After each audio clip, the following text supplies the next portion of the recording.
I woke up in the middle of the night feeling extra thirsty and almost passed out when I saw the time. It was 3 a.m., the devil's hour. I tried to go back to sleep, but I just couldn't. Come on, girl. Ghosts aren't real, but dehydration is. So hold yourself together and get your ice-cold water. I silently prayed as I went down to the kitchen. Suddenly, I caught someone moving in the shadows. Holy Mother of God, was it the devil? I was about to scream when I realized that it was just my older brother, Kevin, who looked suspicious. I silently followed him as he went down the basement and was surprised when he opened a mysterious door that I had never seen before. But before he could enter, he looked back and saw me. Don't you ever tell anyone about this, especially Dad, no matter what happens. Why? What's inside that room? He just patted my head and smirked. The devil himself. He then disappeared into the room and locked it, leaving me shaking in fear and confusion. Hi, my name is Kendra, and this is my story of how my mysterious brother changed my life forever. Before I continue, please like and subscribe. After what happened last night, the first thing that I did in the morning was to check that door in the basement. But unfortunately, it was padlocked to death. Kevin was definitely hiding something in there, and it was killing my curiosity.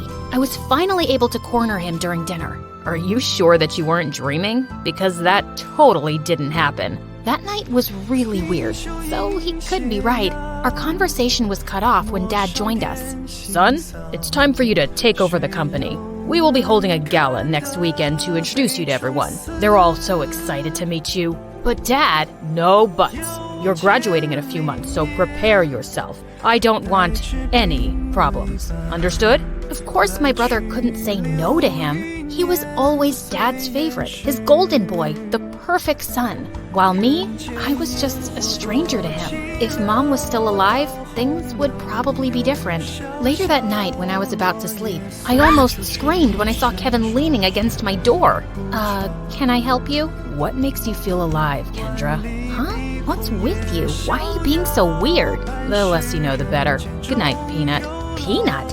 Where did that come from? That was the weirdest and longest interaction we've ever had. He was a year older than me, and we had never been close growing up. His time was spent in his room reading, in the piano corner perfecting his sonatas, or with Dad talking about business while playing chess. We also didn't see each other often at school because he was always with his best friend Cedric, or surrounded by their crazy fangirls. The next morning, I woke up to Dad screaming from the library. I dashed to check what it was, and found out that one of our maids found a letter under Kevin's pillow.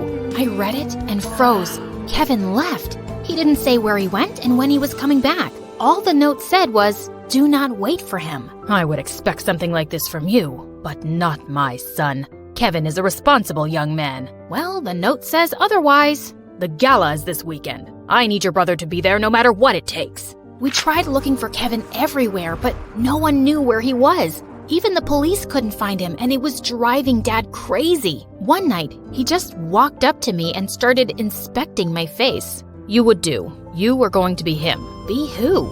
Kevin. In case your brother is still on this stupid little adventure on the night of the gala, you will pretend to be him. But Dad, I don't think I can... Kendra, you are a capable young lady. Of course you can. You'll be saving our company from humiliation. I know I have not been very vocal about your accomplishments, but I do notice. Will you do this for me, sweetheart? I had never heard Dad talk to me that way, and it felt really good. So I found myself giving in. Besides, it would only be for just one night, right? I just needed to hide my hair under a wig and dress up like Kevin and just smile and avoid conversation as much as possible. Simple. When the big day finally came, I was a nervous wreck.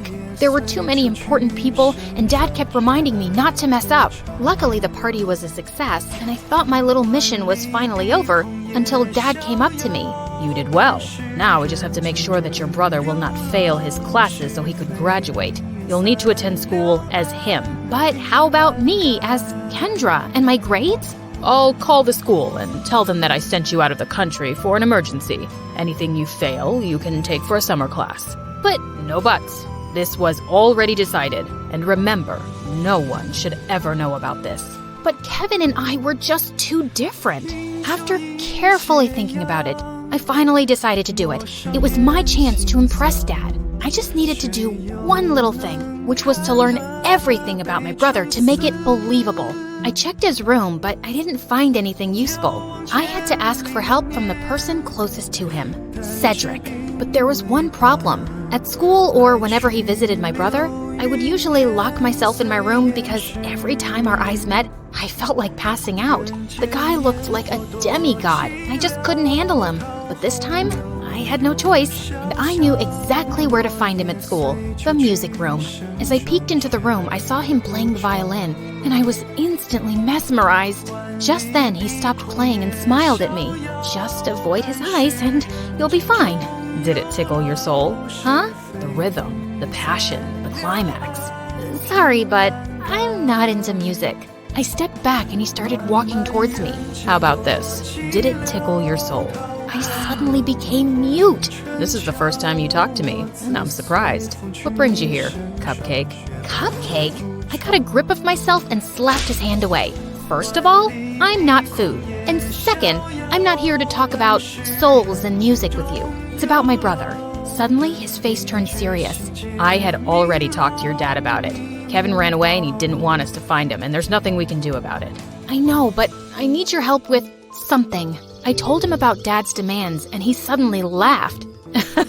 That's a ridiculous idea. You two look similar, yeah, but you're too cute and girly to be a boy. Wait, he found me cute? I excused myself to the bathroom, and after calming down, he was nowhere to be found. It took me a whole day to finally find him playing violin in the school garden. So, are you going to help me with this, or are you just going to play your violin all day? I only help people who can look me in the eye. Ugh, why was he being like this? I gathered up all my courage before finally meeting his eyes, and thankfully, I was able to control myself until he smiled. You have the same eyes as your brother. They're very pretty. So he liked my brother's eyes? That was fruity. Whatever. Now, where do we start? Your appearance. And I think it needs a lot of work. For the makeover, he brought me to the mall to cut my hair short, and it took me several hours to finally say goodbye to my precious long hair. After accepting the fate of my hair, we tried on some clothes similar to Kevin's fashion. As I walked out in a leather jacket, he came up to me to zip it up. He was so close, I could hardly breathe. Looks perfect now. He then taught me about my brother's stance, walk, and gestures. I told you to walk faster, not like a gangster. And stick out your chest more. Think of yourself as the hunkiest man alive. Like this? He held my hips to guide me, and I felt like exploding from the sparks. Just then, I noticed some girls around drooling over us. Both guys are so cute. I'll take either of them. They look so in love. OMG. Love wins. Great. And now we were a gay couple. Cedric coached me about Kevin's interests, and I was surprised. I didn't know my brother was such a dork. He loves SpongeBob so much, he even thought of diving into the ocean just to look for its real-life version. But one revelation made me tear up a bit. And he adores you so much. But he thought you didn't like him, so he always chose to give you space. What? That's not true. He's too protective of you. He even told me not to talk to you because he thought I'm trouble. Oh, yes, you're definitely gonna be trouble. To my heart. That weekend, we continued practicing until I looked convincing enough, and when we finally got to school, I just stayed close to him and smiled at people from time to time. I was doing an excellent job at being my brother until it was lunchtime.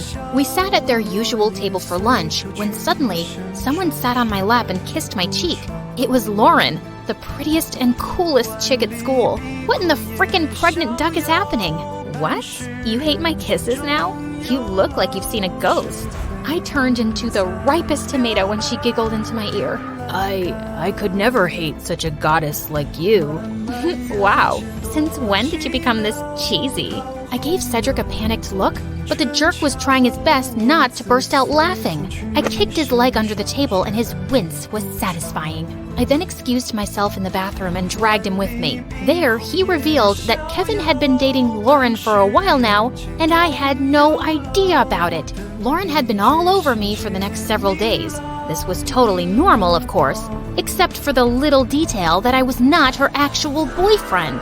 And through all of this, Cedric remained an unhelpful idiot who was clearly enjoying my discomfort. We were walking to our last class when someone suddenly grabbed and pushed me against the wall. You're acting weird lately, and I like it. Before she could kiss me, I acted like there was a bug inside my shirt and ran away. I needed to talk to Cedric. As usual, I found him in the music room. We need to tell Lauren. Suddenly, Lauren appeared from behind me. Tell me what? Wait a minute. Don't tell me that you guys are dating? What? Cedric finally stopped playing the violin and grinned at me. I'm straight, but I don't know about your boyfriend. Aw, baby. You know I would accept you however you identify, right? Well, that's good to hear. Lauren looked like she bought it, and I just found myself exploding. I'm not Kevin. I'm not your boyfriend. I'm his sister Kendra pretending to be him. I then explained everything to her. Oh, okay. Explains why you look and act differently. That's it? No violent reaction whatsoever? I'm used to Kevin's quirks. So, anything I can do to help with this mission? Just don't tell anyone about this. Got it, baby. Despite knowing the truth, she still kissed me on the cheek, and it made Cedric laugh. I started hanging out with both of them since then. They would talk fondly about my brother and share things about him that I didn't know. It made me realize that he wasn't as boring as I thought he was. One day, Cedric dragged me to the music room and asked me to listen to his new composition. It was a wrong move to come with him, because the way his fingers moved and his handsome face played with the painfully sweet tune screamed danger to my heart. I calmed myself down and hyped him up when he was done. You really like playing the violin, don't you? I like to touch people's hearts with classical music. How about you? What makes you happy, Kendra? I'm curious. I ended up telling him about my passion, which was fashion designing. I used to draw my designs every day, but when Dad saw it, he burned all of them. He found it lame and useless to his company. I'm sorry to say this, but your dad is the biggest jerk in the world. He treats you and Kevin as assets to his company, and never as a son and daughter. You're right, but it just made me crave for his love and approval. Someday, I hope you'll be able to find the courage to do what you need to do. You have me now, you know. I'll take care of you. He leaned in closer, and I thought he was going to kiss me, but to my surprise, he pulled away and walked back to the platform to play again. What was that all about? After the incident in the music room, I started thinking that maybe Cedric liked me too, until one day I heard him talking to Lauren in an empty classroom. You like Kendra, don't you? What are you talking about? She's off limits. And besides, she's just like the little sister I never had. Those words were enough for me to accept the truth, that Cedric will just be my dream. To distract myself, I invited Lauren for a sleepover, and as she was trying on some of my favorite clothes, I couldn't help but admire how beautiful she was. Just then, I found her smirking at me through the mirror. Are you falling in love with me now? What? No, I wish I was as pretty as you. Oh, honey, you are prettier than me, and not to mention cute. She ended up knocking on my drawers, spilling some things. There was one thing that suddenly caught my attention. A peanut. What was it doing there? Suddenly, I remembered Kevin calling me a peanut before he ran away. Why don't we crack it open? Maybe he left a secret message or something. And he actually did. I'm finally alive.